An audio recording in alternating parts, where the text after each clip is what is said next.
So there's been a lot of high points over the last few years. Yeah, it's good fun being an indie bookseller. You do feel part of a wider community.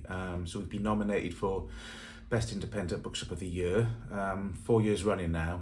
We go to the conference every year. That's always good fun. You end up drinking late into the night with authors of ill repute. I was asked to write a book review for The Guardian, which was a high point. This year I was a judge on the Independent Bookshop of the Year, non-fiction and adult fiction awards, so that was a bit of an honour. And it's the buzz, it's the buzz of the customers, which is, good, some of them crazy. Obviously, I'll tell you about those in a bit.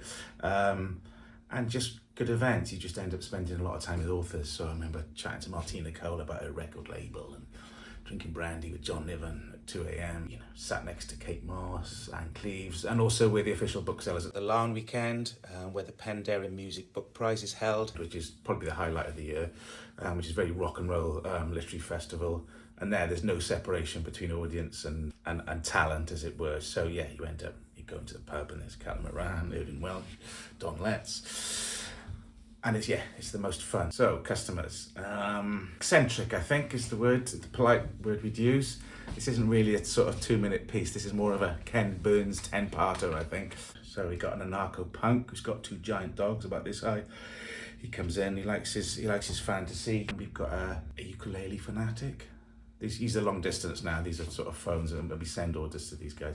Yeah, and he just wants everything on ukulele, which is quite hard to find. There's a chap from Bridgend who never actually knows what he wants and then gets very irate where he hasn't been sent the book, even though he can't actually tell you what he's ordered. So that is a struggle, really. Obviously, we're polite, we're kind, we do our best, but if he can't give us a title or an author, we get the odd classic, I don't know the name, but it's green. Have you got it? Is it green? But that's quite common. Yeah, eccentrics, some challenging, some hilarious. And like most indies, it ends up reflecting your choices subconsciously, really. You don't think, but you're ordering stuff in. So the section I like the most is the music, rock and roll. You can see some of the sort of books that are coming out for Christmas now. So you got the new Craig Brown, which will be a satirist who writes for Private Eye, amongst other things. The new Richard Osman, which will be massive. Bob Mortimer's second. Ben Myers, he was a music journalist, he's a fantastic writer now. Matt Haig, who's come back after hiatus. Got a new David Peace, that'll be big. So obviously the Munich story, led by Donkeys, who are the activists, which we're doing an event with next week, which is sold out, so that's exciting. Yuval Harari, Lucinda Riley. So this time of year, you get the books that you think some of them are going to go for. Signed Jess Phillips, she's been here a couple of times for events.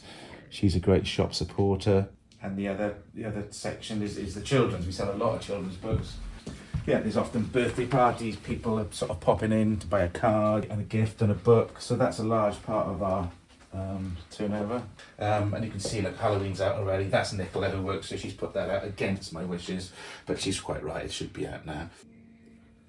So I'm a big fan of Penderyn. I've got the Gareth Edwards Try at home on the shelf, the Welsh International Football bottle on the Madeira, and yeah, this won't go to waste. Cheers.